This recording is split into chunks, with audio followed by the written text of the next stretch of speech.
Before My Heart Gives Out by Kira 18 on AO3. Chapter 15. Why am I here? He gains awareness with a jolt, bolting upright, his whole body jerking forward. Milky green eyes, wide with panic. His heart racing in his chest, thumping against his ribcage as he struggles to breathe. His entire body flaring with hot, searing pain. Bits and pieces of what happened to him flash in his mind in succession.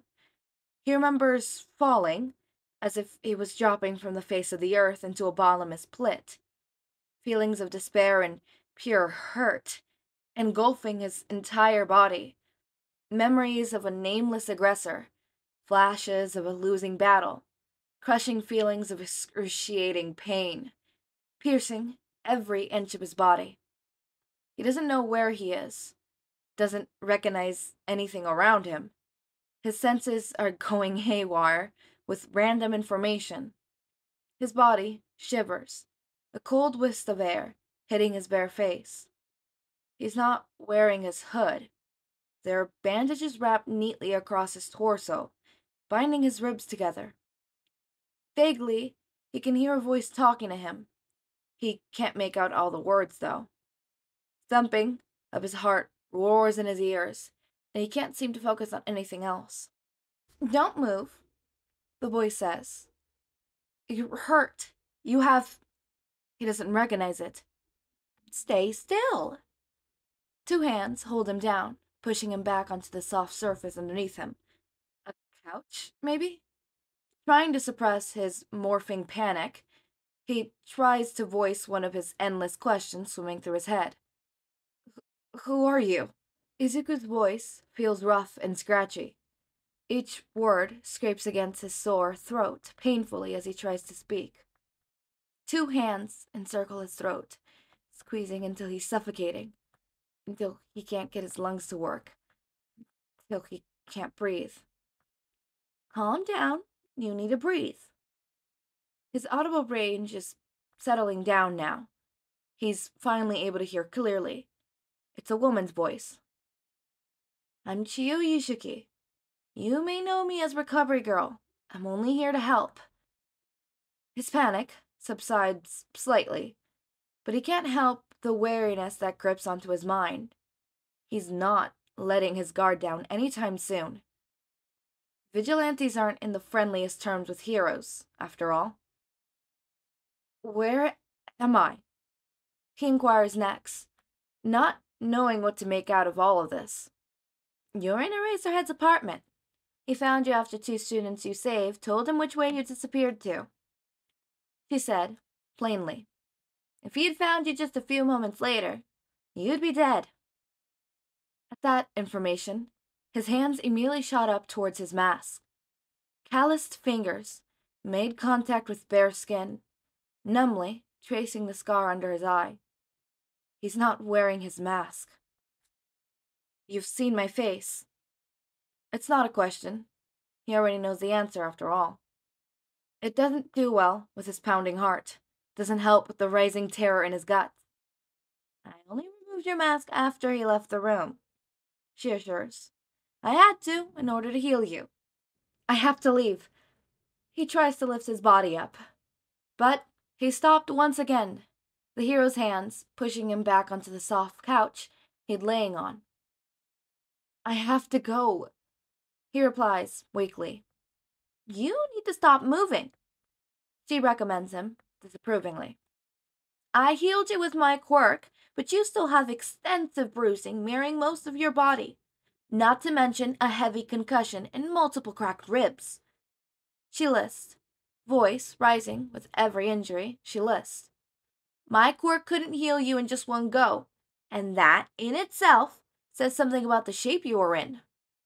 Her quirk, Heal, allows her to amplify a person's natural healing abilities. He remembers hearing about it in YouTube videos.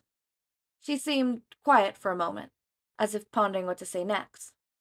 "Also, I notice your eyes aren't quite reacting to light," she said carefully, and he knows instantly where she's going with this. "So either you're blind, or your condition is worse than I thought." His both an option?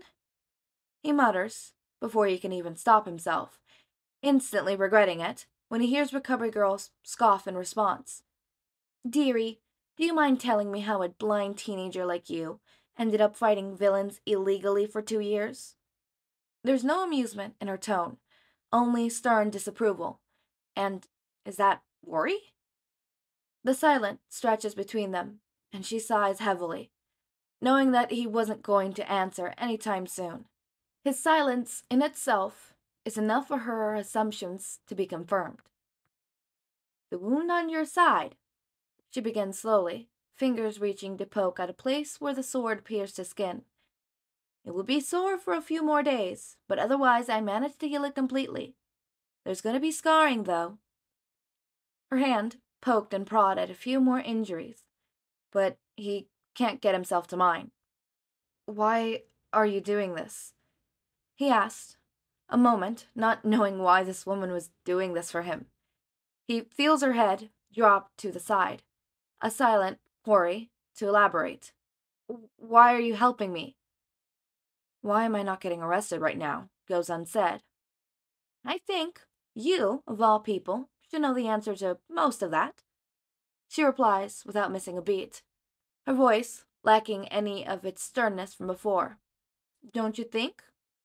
The sheer worry and softness in her voice makes him feel strange. He's not accustomed to this.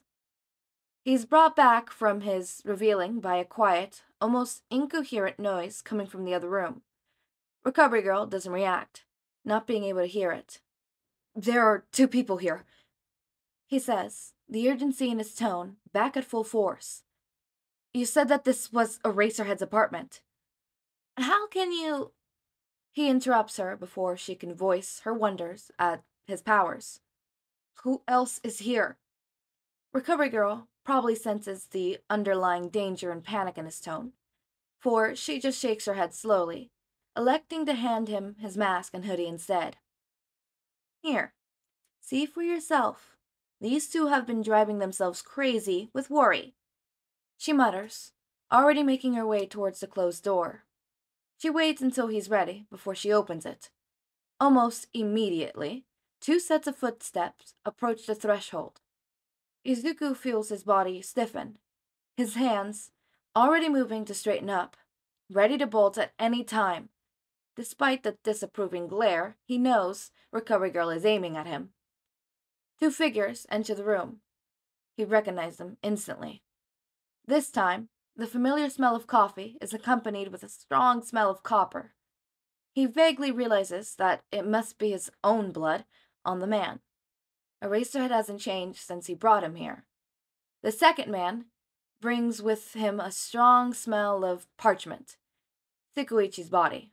Like Aizawa, it emits a strong sense of fatigue and worry. They both seem exhausted as they shuffle into the room, their eyes trained on Izuku's form. Both of them seem to relax slightly at the sight. He moves to stand, but a wave of dizziness hits him, making his legs buckle from under him. He barely manages to suppress the hiss of pain that threatens to spill from his mouth.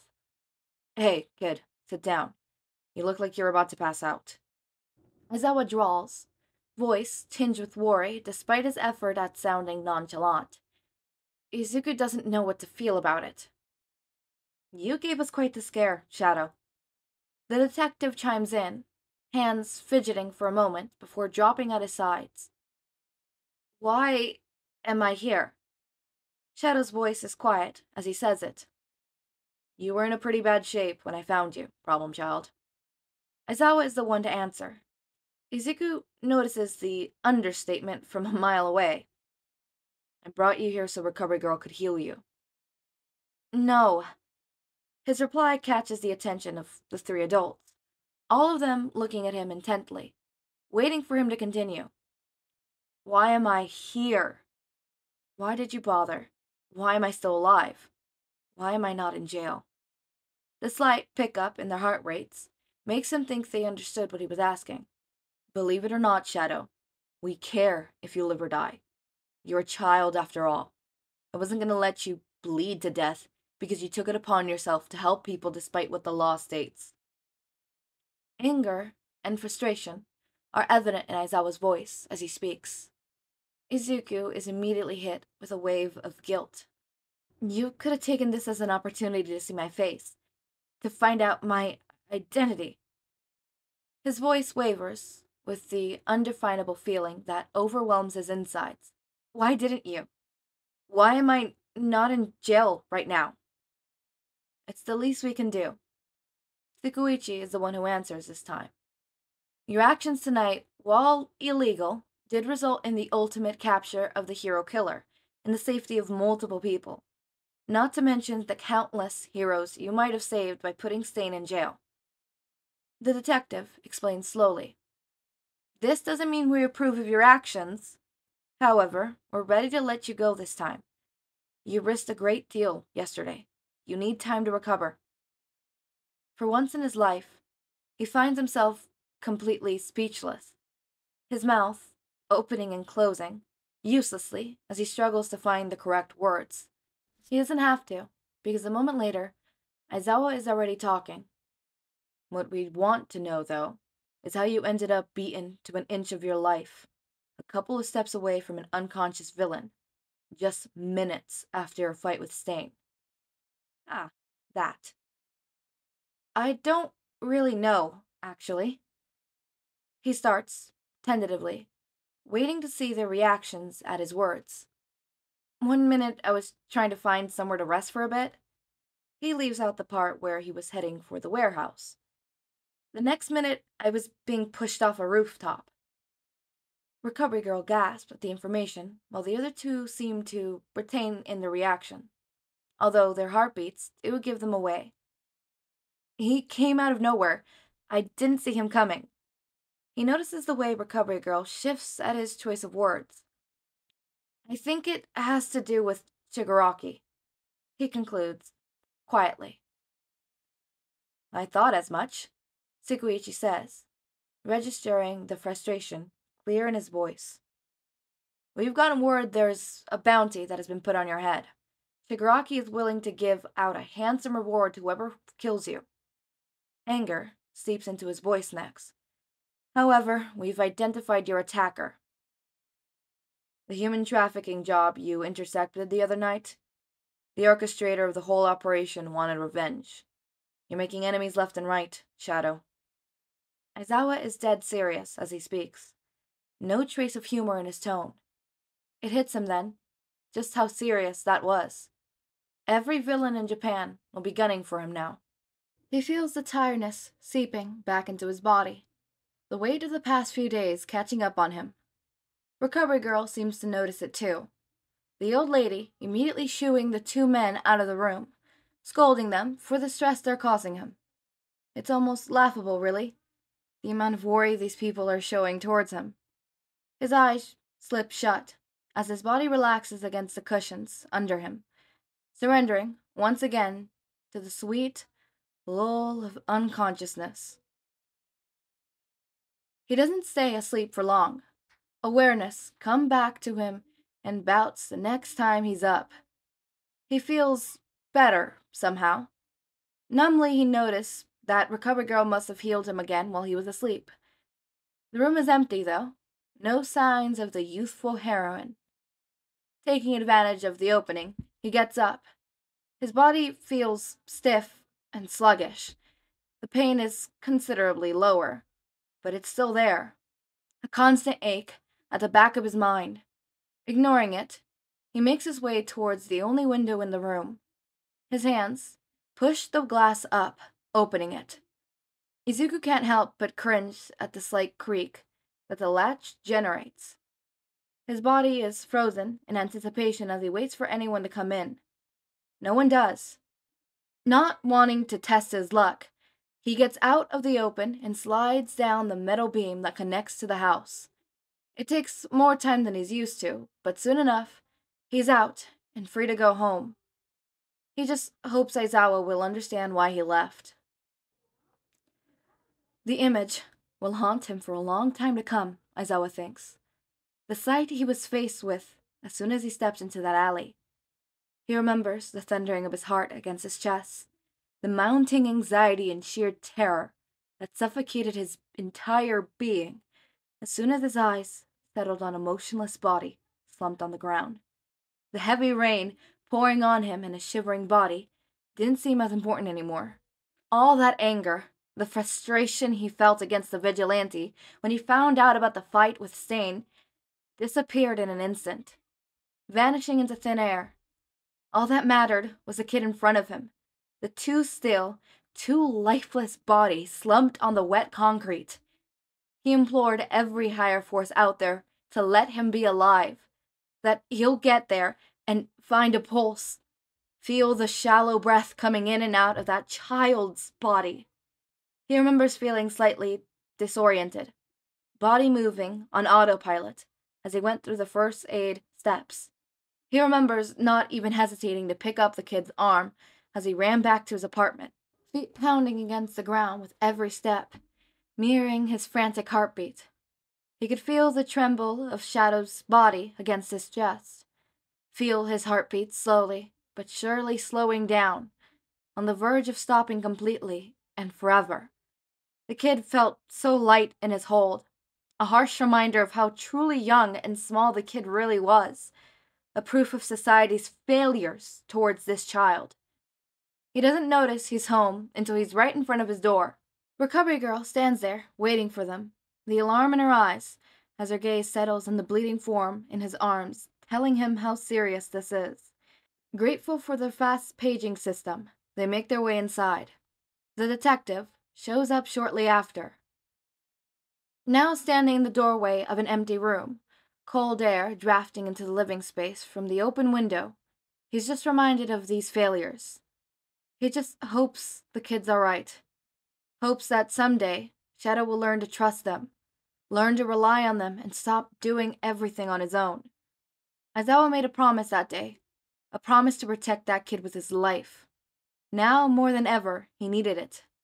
With this number of villains in his tail, he needed someone to have his back. He'd be damned if he didn't give it his all. It's only halfway on the way to the warehouse that Izuku stops and takes his time to breathe. Wariness slithers into his mind without his consent.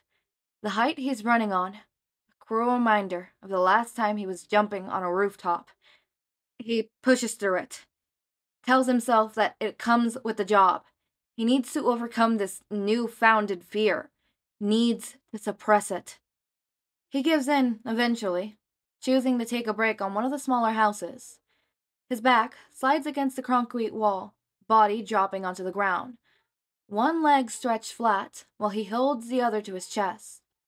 Dragging himself, he takes out his, thankfully, still functioning phone. He feels it vibrate in his hold, turns it on with a click. Almost immediately, a female, disembodied robotic voice speaks up. You have 18 missing calls, 20 messages, and 4 voicemails from Insomniac. The voice announces, perfectly neutral and calm. He immediately is hit with a wave of guilt. He forgot about Shinsou. After everything that had happened, he must have been worried sick. Show me voice message. He orders the device slowly. With a ping, it follows through. Voice message 1. Izuku, you better be taking care of those injuries. I can't believe you did that. Ugh, I have to go. Aizawa wants us to get checked out. Shinsou's voice sounded frustrated beyond belief. Angry, even. Voicemail 2. Hey, I just saw Aizawa running through one of the alleys. He's carrying someone. I don't think anyone else saw him, though.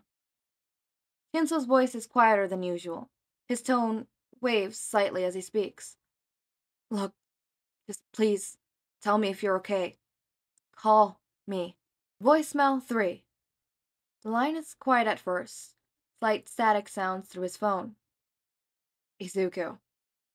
Shinsou's voice is small, barely above a whisper. Yet Izuku can sense the worry and fear in his tone. I'm at the warehouse. It's empty. The teen's voice wavers at that, as if he's taking the time to catch his breath. Please call me back. It's just, I keep picturing you, lying somewhere, bleeding and gone. His voice stutters, and his breath hitches as if he's crying. What if it was you Aizawa was carrying? A sigh, followed by a quiet rustling from the other end. No, I shouldn't be thinking like that, right? You're fine. You're probably sleeping it off somewhere, right? You're okay. Something squeezes in Izuku's chest as he hears the pain in his friend's voice. You have to be. Voicemail 4. Look, I can't stay here. My parents want me to come home. His voice sounded steadier now, as if he took the time to pull himself together. Pride spreads through his chest at the boy's strength. They saw the news, knew I was involved. The police gave you full credit, by the way. Shinsou chuckles lightly at that. The sound always brings warmth to Izuku's chest. You deserve it. After all, who knows what would have happened if you hadn't showed up. Anyways, I'll tell you all about it later. Call me. He thinks that was it, if not for the small, almost too quiet to hear, please, at the end. The line shuts down, silence following the boy's words. The message he hears next are all in similar fashion, questions about his whereabouts and his well-being. Izuku can't get himself to go to the warehouse after that. Instead, he changes the direction in which he's heading. The night is quiet. Only the sound of the wind reaches his room. The closed window, serving as a barrier against the sounds of passing cars and nosy pedestrians. Shinsou sits on his bed, phone display in front of him, waiting for it to vibrate, light up, do anything. He waits for some kind of reassurance that his best friend is alive, that he's okay. It doesn't. In fact, the black screen looks at him back, almost as if it's mocking him. His parents freaked out after seeing the news, immediately calling him and telling him to come home. The news didn't put their involvement into detail, but they did say that 2 UA students were involved. His parents, knowing he was in Hosu that night, immediately put 2 and 2 together. He knows they're just worried. In fact, he loves them for that even more. Yet, he can't bring himself to be happy about it. He should be out there right now, looking for Izuku. He should be waiting for him at the warehouse at least. He can't, though. So he just sits here and waits. Waits for his phone to light up. Waits for some silver of hope to shine in the darkness. As if granting his request. The phone vibrates, blue light shining in the darkness in his bedroom. Excitement and happiness bubbles in his heart as he scrambles to reach it. However, whatever relief he started to feel is crushed a moment later. He can't help but chuck his phone across the room in retaliation, anger and frustration erupting in waves. The phone hits the wall with a thud, dropping to the floor. The now cracked blue screen reads a message from his group chat with Todoroki, Ida, and Uraraka. An oppressing sense of loss envelops him like a heavy blanket. It weighs down onto his shoulders, threatening to crush him. He feels his breath hitching in his throat as his eyes start to sing with unshedded tears. He's moments away from spiraling into a panic attack when he hears soft pounding on his window. At first, he doesn't notice it, too busy trying to settle his racing heart. However, the thudding gets stronger with every hit. His body moves automatically, socked feet moving across the room towards his window. He opens it slowly, expecting to find something on the other side. Yet the empty street of the neighborhood greets him instead. No sign of life in sight. Huffing slightly, he turns back around, leaving the window open to get some air. He was barely 1 step away when he hears something moving behind him. His whole body stiffens, dread pulling in his gut in anticipation as he turns back around. The sight that greets him hits him hard, knocking the breath out of him, his pounding heart against his chest. He finds himself moving a moment later, hands already rising to encircle the smaller boy in a chasing hug. Izuku grunts in his hold, and he's reminded of the Vigilante's injuries. Letting go of the boy and stepping back a few steps, he takes a moment to really look at him. Right there, in the small space of his bedroom, stands his best friend, The boy is the embodiment of exhaustion. His hood is down, sweat and grime, matting his green hair. His costume is darker than he remembers. At first, he thinks it's mud. However, the second later that he realizes what it actually is. Those injuries, they're not just from the fight with Stain. Flashes of Aizawa, running with a body held in his arms, goes through his mind. Oh my god. He finds himself whispering, voice quiet. I'm fine. Izuku reassures him hurriedly, stepping towards the hero in training. I'm okay. I got help. I swear. What the fuck, Izuku? His voice is raising, but he can't help it. What happened to you? It's a long story. And that's how Izuku begins his rambling explanation about everything that had happened after he left Shinsou and Todoroki in the alley. Shinsou is quiet through it all, eyes fixed on the boy in front of him, serious and attentive. Aizawa didn't arrest you. Yeah, I was honestly surprised. Shinsou scoffs at that. I'm not. At the greenette's questioning look, Shinsou elaborates. I mean, you should have seen the look on his face when we told him that Shadow was the one who fought Stain. When we told him you were injured. He looked really worried. I'd never seen Sensei look like that. Shinsou murmurs. He immediately went to look for you after that. I would have died if he hadn't.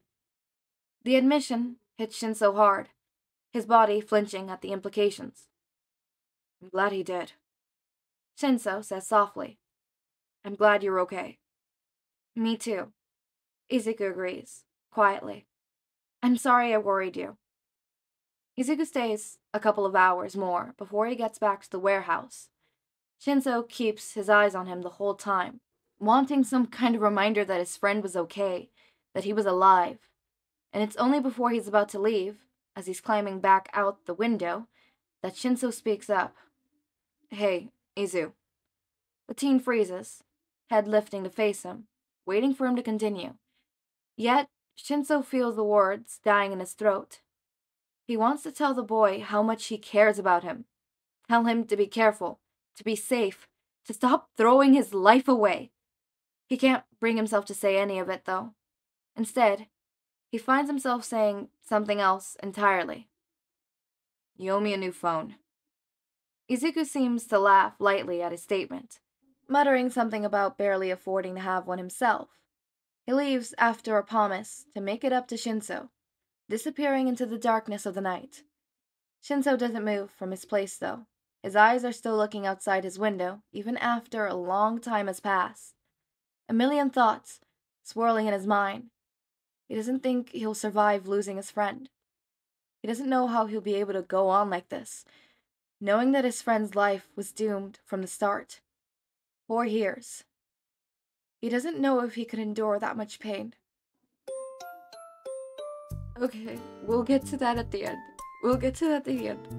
So, I'm really happy that Izuku got healed and that Aizawa saved Izuku. And knowing that Izuku could have died that day if Aizawa hadn't gone for him. If Aizawa hurts knowing that.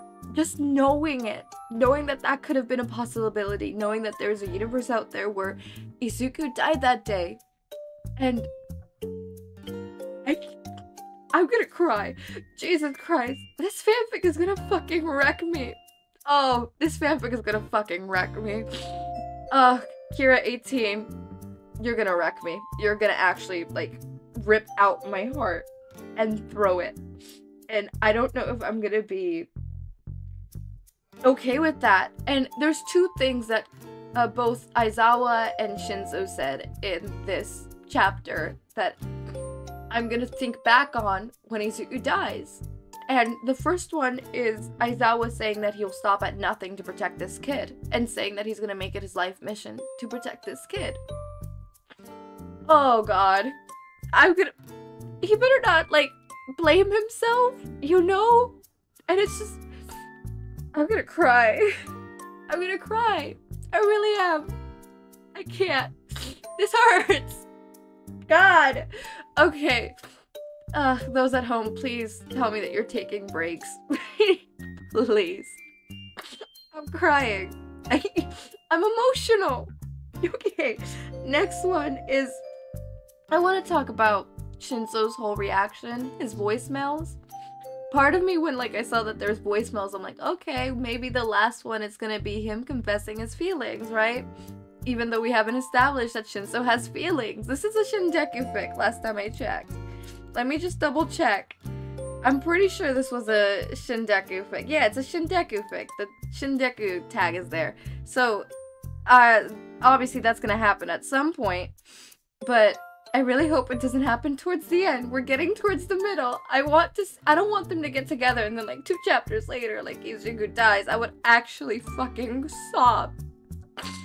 And so I thought like maybe like, oh, this is either gonna be him confessing or him starting to fully realize that shit, I really, really do care about Izuku more than just a friend, right? And barely, like, you know, those stressful situations where you really truly like figure out your feelings and stuff like that, like your feelings are forced into the forefront.